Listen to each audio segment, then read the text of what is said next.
ರೇಷ್ಮೆ ಹಣ್ಣು ನೋಡಿ ಯಾವ ಥರ ಇರುತ್ತೆ ಅಂದ್ಬಿಟ್ಟು. ಇದಿನ್ನೂ ಫುಲ್ ಹಣ್ಣಾಗಿಲ್ಲ. ಎಲ್ಲಿದೆ ನೋಡಿ, ಈ ಥರ ರೆಡ್ ಕಲರ್ ಇರುತ್ತೆ. ಫುಲ್ ಹಣ್ಣಾದರೆ ಬ್ಲ್ಯಾಕ್ ಕಲರ್ ಆಗುತ್ತೆ, ಅದು ಟೇಸ್ಟ್ ಇರುತ್ತೆ. ಇದನ್ನು ತಿನ್ಬೋದು, ಬಟ್ ಇದು ಹುಳಿ ಇರುತ್ತೆ. ತೋರಿಸ್ತೀನಿ ನೋಡಿ. ಈ ಥರ ರೆಡ್ ಆದರೂ ತಿನ್ಬೋದು, ಬಟ್ ಹುಳಿ ಇರುತ್ತೆ, ಸಿಹಿರಲ್ಲ. ಇದು ಬ್ಲ್ಯಾಕ್ ಕಲರ್ ಆಗಬೇಕು, ಆವಾಗಲೇ ಸಿಹಿ ಆಗೋದು. ನೋಡಿ ಎಷ್ಟು ಚೆನ್ನಾಗಿ ಬಿಟ್ಟಿದೆ ರೇಷ್ಮೆ ಹಣ್ಣು. ಇದು ಫುಲ್ ಬ್ಲ್ಯಾಕ್ ಆದಮೇಲೆ ತಿನ್ನೋಕ್ಕೆ ಚೆನ್ನಾಗಿರುತ್ತೆ. ನೋಡಿ ಆ ಥರ ಇದೆ.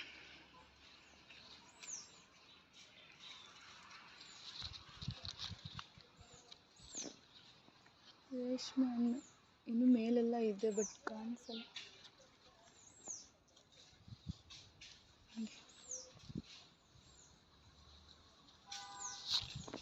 ಅಲ್ಲೆಲ್ಲ ಜಾಸ್ತಿ ಇದೆ, ಬಟ್ ಕಾಣಿಸಲ್ಲ.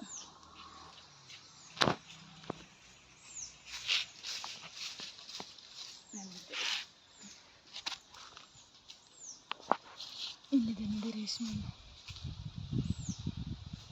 ನೋಡಿ, ಒಂದು ನಿಮಿಷ ಇರು.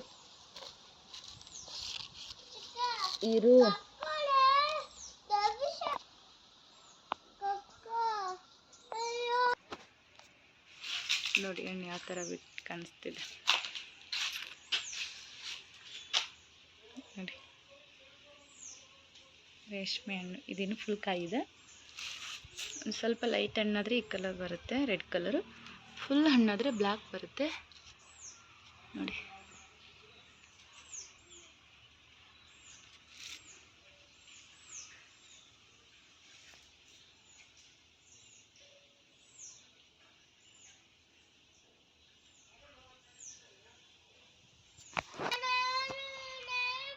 ನೋಡಿ ಎಷ್ಟು ಚೆನ್ನಾಗಿ ಕಾಣಿಸ್ತಿದೆ.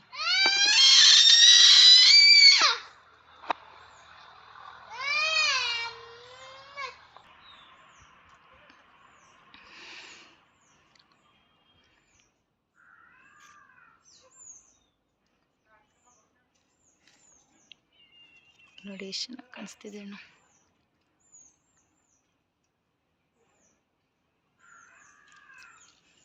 ಎಲೆ ನೋಡಿ ಯಾವ ಥರ ಇರುತ್ತೆ ಅಂತ.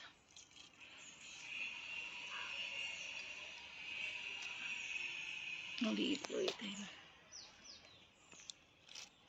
ಎಷ್ಟೊಂದು ಕಾಯಿ ಇದೆ.